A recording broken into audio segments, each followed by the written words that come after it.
தமிழ்நாட்டில் கூட்ட நெரிசல் மிகுந்த பகுதிகளில் கைக்குட்டையை பயன்படுத்தி பொதுமக்களின் செல்போன்களை திருடும் வடமாநில கும்பல்கள் குறித்து பொதுமக்கள் மிகுந்த எச்சரிக்கையுடன் இருக்குமாறு காவல்துறையினர் அறிவுறுத்தியுள்ளனர்.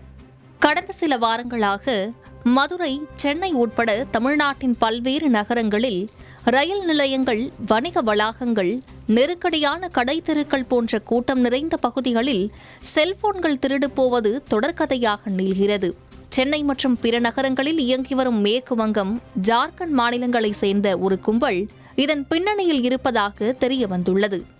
இந்த செல்போன் திருட்டு நிகழ்வுகள் அனைத்தும் ஒரே மாதிரியான பாணியில் நடைபெறுவதாகவும், குறிப்பாக கூட்ட நெரிசல் மிகுதியாக இருக்கும் இடங்களை தேர்வு செய்வதே கொள்ளையர்களின் இலக்காக இருப்பதாகவும் காவல்துறையினர் தெரிவித்துள்ளனர். கூட்டமான இடங்களில் சிறார்களை பயன்படுத்தி கண்ணிமைக்கும் நேரத்தில் செல்போன்களை திருடிவிட்டு பொருளை இழந்தவர்கள் கவனிக்கும் முன்பே இந்த கும்பல் தப்பிவிடுகிறது. இவர்களின் திட்டமிடப்பட்ட செயல்முறையும் நாடோடி முறையிலான வாழ்க்கை முறையும் இவர்களை கண்டுபிடிப்பதில் காவல்துறைக்கு பெரும் அறைகூவலை ஏற்படுத்துவதாக அமைந்துள்ளது. இந்த திருட்டு கும்பல் துண்டு, கைக்குட்டை அல்லது செய்தித்தாளை பயன்படுத்தி தங்கள் கைகளை மறைத்தபடியே வரிசையில் அல்லது கூட்டத்தில் நடந்து செல்வோரின் கவனத்தை திசை திருப்பி அவர்களிடமிருந்து செல்போன்களை திருடி வருகிறது. இந்த மறைப்பு முறை பகல் நேரத்திலும் அவர்களால் எந்தவித ஐயமும் எழாதவாறு திருட உதவுகிறது என காவல்துறையினர் தெரிவிக்கின்றனர். 2 முதல் 3 பேர் கொண்ட சிறிய குழுக்களாக செயல்படும் செல்போன் திருடர்கள் சில நேரங்களில் சிறார்களையும் தங்களது குழுவில் சேர்த்துக் கொள்கிறார்கள். யாரிடமிருந்து திருட வேண்டும் என இந்த கும்பல் திட்டமிடுகிறதோ அந்த ஆளை திசை திருப்புவதற்காக அவரிடம் பேச்சு கொடுப்பது அல்லது மோதுவது அல்லது கூட்டத்தை உருவாக்குவது போன்ற ஏதாவது ஒன்றை ஒருவர் செய்வார். மற்றொருவர் கைகளை மறைக்கும் முறையை கையாண்டு திருட்டை அரங்கேற்றுவார். 3ஆமவர் திருடப்பட்ட பொருளை எடுத்துக்கொண்டு உடனடியாக அந்த பகுதியை விட்டு வெளியேறி விடுவார். இதனால் திருடப்பட்ட பொருளை உடனடியாக மீட்பது கடினமாகிறது என்கிறார்கள் காவல்துறையினர்.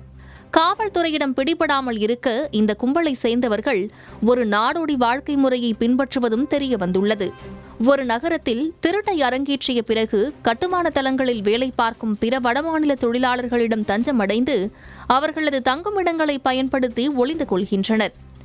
ஒரே வாரத்தில் இந்த காரியங்களை எல்லாம் அரங்கேற்றிய பிறகு பெங்களூரு, ஹைதராபாத், ஹவுரா, டெல்லி போன்ற மற்றொரு பெரிய நகரத்துக்கு தப்பி செல்கிறார்கள்.